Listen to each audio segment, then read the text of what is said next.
Okay, in this video we're going to demonstrate how to set up the kit inside the backpack for carry, left hand, right hand, or stationary, i.e. backpack on the ground. These are the items that come in the kit when they're unpacked from the backpack, and what we have are everything that we've discussed in the other video, so I'm not going to go too greatly into depth on that since it's already been covered. The canvas bag is what everything gets stored in at the end.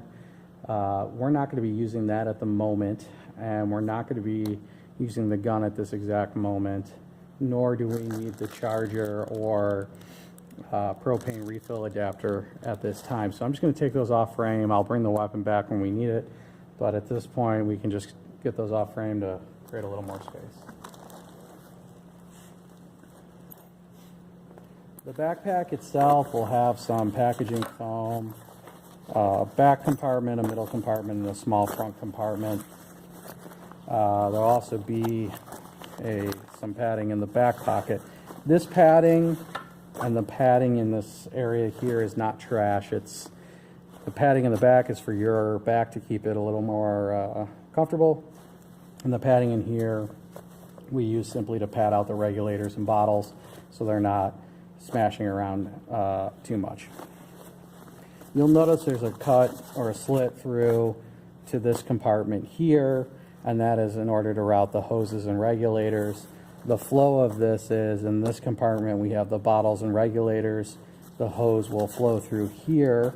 The electronics pack will be in here, and the hose will come out of here, and you'll store whatever hose you're not using in here, as well as the electronics pack.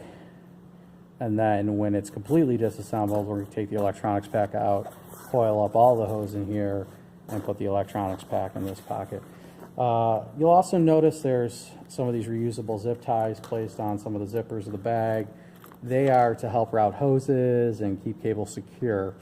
You can also use Velcro cable ties. You could use regular cable ties or anything that you like. I'm kind of fond of these. They're pretty easy to use. So the first procedure that we're going to do is run that hose through this slit. And the side that we're going to run through is the gun side, the side that connects to the gun that's wrapped. So I'm going to remove this zip tie and just feed through the wrap side along with this cable through, and you can let that just hang off the edge there, and keep feeding it through until you have the majority of it through, and these unwrapped somewhat like that, and this cable as well. So you're just going to keep feeding that through to about there. Okay, now we have this hose fed through into this area. It can hang off for the moment. What I like to do is just zip this up a little bit, maybe 3/4 of the way on each side to make it a little more stable for the next process. After we've fed that through, I like to go ahead and connect up the bottles to these regulators. The first bottle being the oxygen bottle.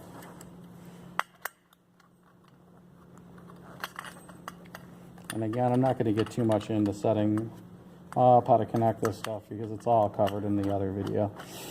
So we'll go ahead and just feed that in. And I like to keep the valve somewhat parallel. So in other words, these are in line with the valve, so they're not crooked or upside down or whatever the case is. Snug that up. And then you can go ahead and set that in the back section there and give it a little wrap as such. Now, if this is facing you, it's going to be off to the side, but I like to keep that particular bottle. There's a bit of game of moving this stuff around. I like to keep this bottle with that regulator facing this way, so all the that hose protrusion is facing proper. We're not getting any kinks. I can still read these and adjust that as needed. this particular bottle, and we can just go ahead and connect that up.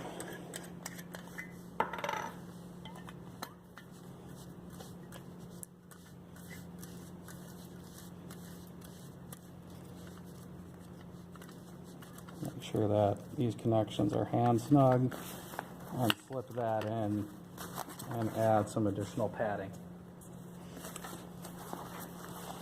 Now you want to make sure that you could still reach and adjust this as needed. So you're not going to zip up the compartments all the way just yet, but you can go ahead and close them up for the most part. So we can go ahead and get our hoses routed. And now you can see I can reach that, I can reach that, I can read my gauges, and I can make my adjustments to these bottles, and then go ahead and get it finally closed up when needed be. Now, in this compartment, we're going to put the electronics pack and connect up our cable, making sure the unit is off and on disarm.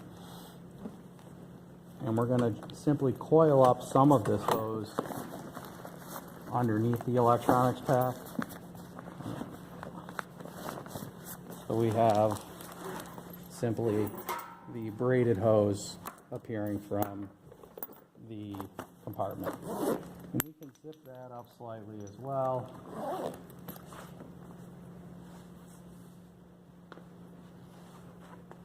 Allowing us to still have access, but again, everything's not sloshing around. At this point, we still need our wrench to attach the gun, but we don't need this cap. We can put it off to the side of the canvas bag, or we can store it in another compartment. So if we're going to carry this as just set it on the floor, stationary, i.e. like bag on the floor, we don't need to do anything else other than route this hose through this section here.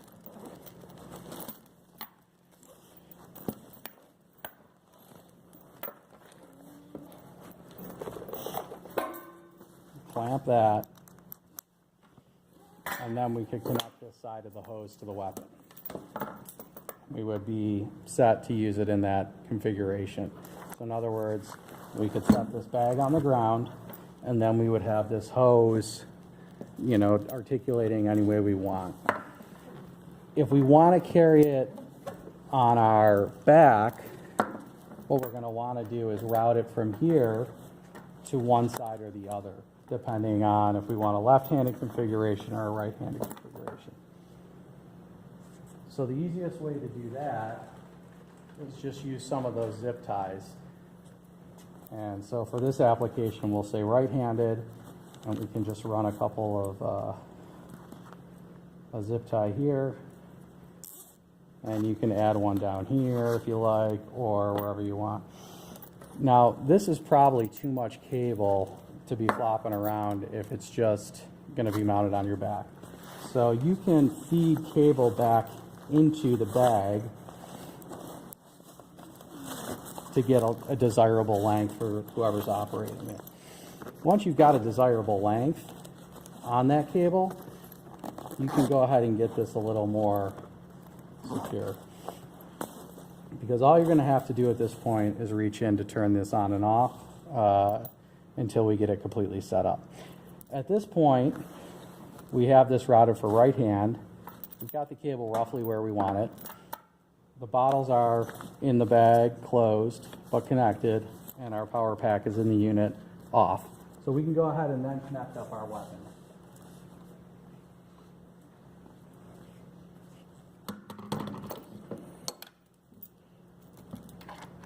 And again, I'm not going to fully go through a full setup because it's not needed. It's covered in that other video. And I'm not even going to really even snug these down all the way because we're just doing it for demonstration purposes. We connect this up. Go ahead, snug those guys, and now the weapon is connected. From there, you're going to go through the standard adjustment procedure that's covered in the other video. Turning the unit on, disarm, setting these pressures, pulling the trigger, checking the other pressure, pulling the trigger, arming the unit, firing the unit. Everything is good the way you want it. now you can go ahead and get this closed up. So once you have it all set, you can just go ahead and zip these closed.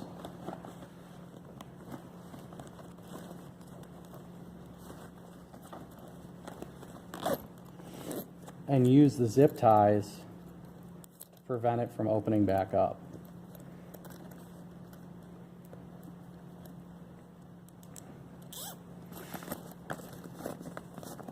Same for over here. You're going to set this to the, once you have the length of that cable set how you want, you can zip tie this closed to prevent the cable from coming out of the housing.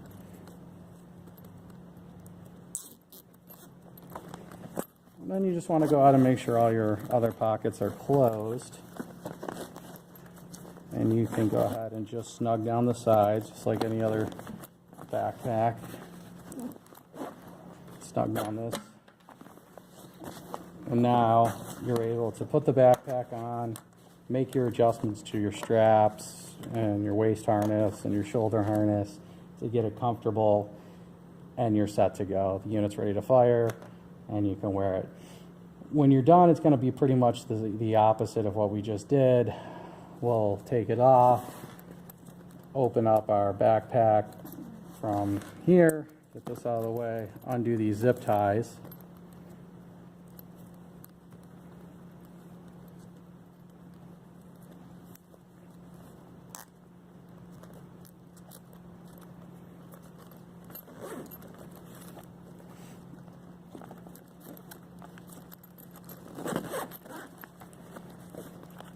Undo the zip tie that's holding that onto the shoulder.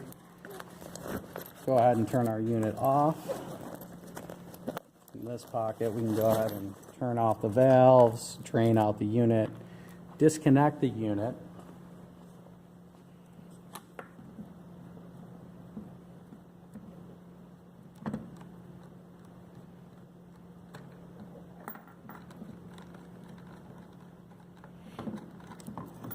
This can go back into the canvas bag.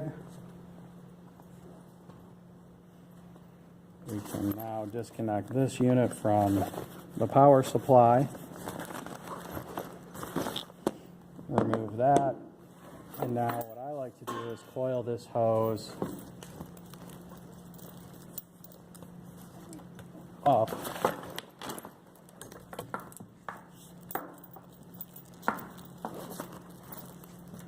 Put a zip tie on it.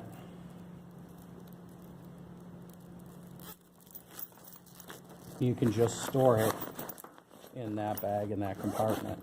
This way you don't have to reroute it every time, and it's just ready there to come out. Same in here, you can disconnect these bottles. Like I said, I do not store the unit with a propane tank connected. So I'll just go ahead and unscrew that. Cap on.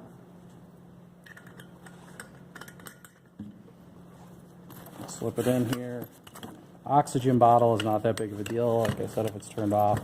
And you can close that up. When I reapply these zip ties, I usually don't close the bag completely because we need to get back in.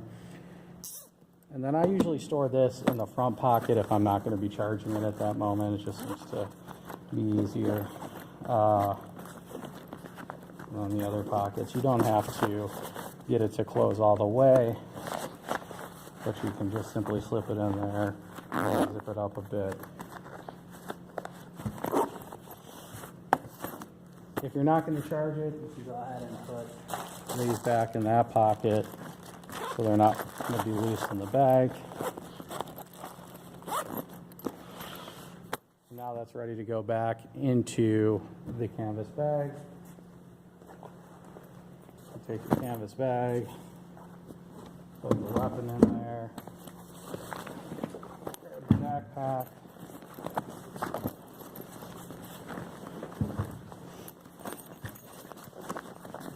put that in, and close it up. So now that's ready for storage. You can recharge it, take it back, put it in storage, and it's safe from getting dirty and anything in the valves. So that covers that. Again, you can route that any way you want in the bag. Those are just some suggestions that we found to be useful in setting it up and carrying it on the back or for the floor. If you have any questions, give us a call or send us an email. We'll be happy to help. Thanks again.